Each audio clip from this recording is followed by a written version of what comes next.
Okay, so dah siap semua teks.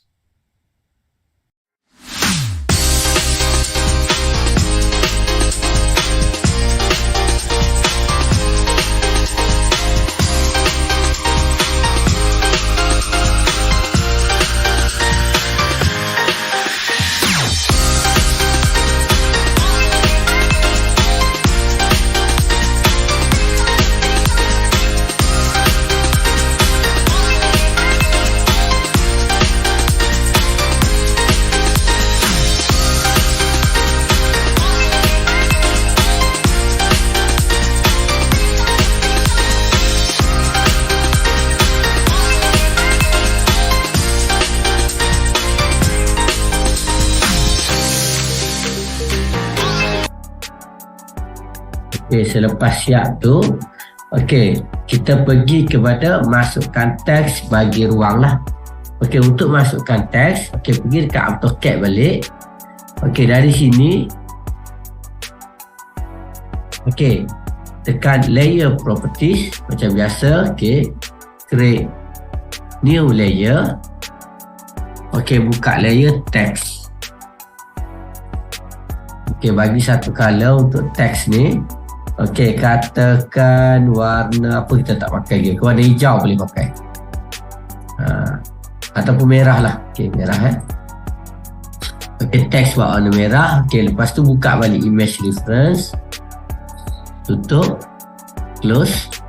Layer properties. Okey, so untuk buat teks kita perlu setting dekat annotation dulu.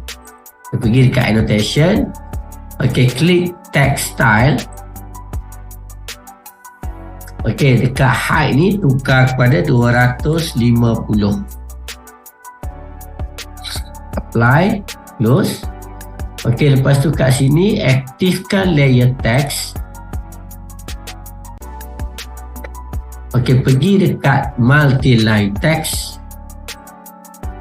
Okey, klik sini. Tarik sampai ke sini.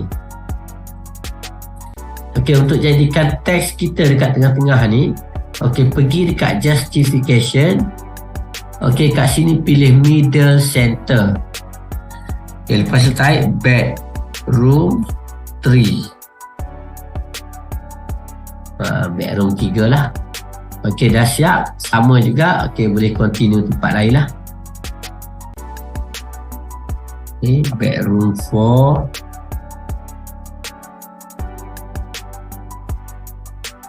Justification middle center sama.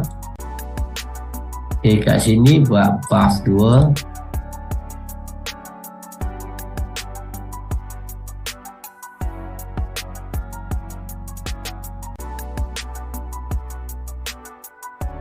Okay, kat sini bedroom 2.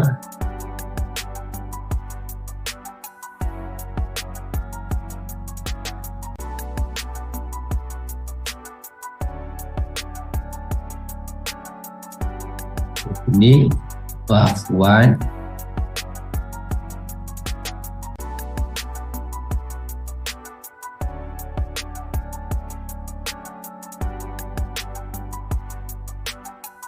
Ini master bedroom.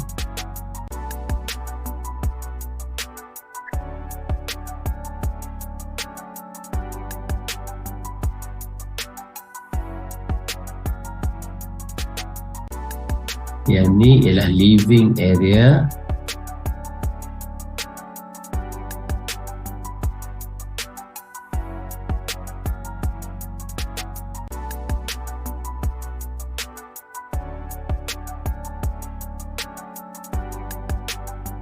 Okay, kat sini kita ada dining area.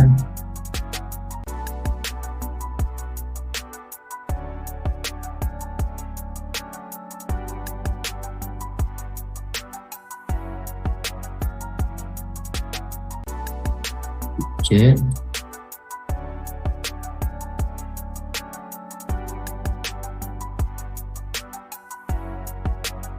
Kat sini kita ada terrace.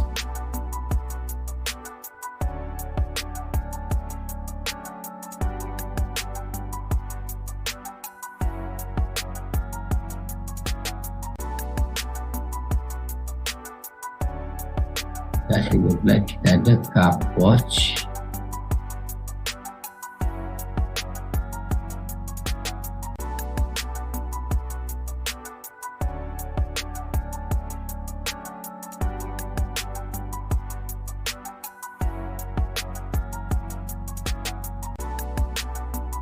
Okay, so dah siap semua teks.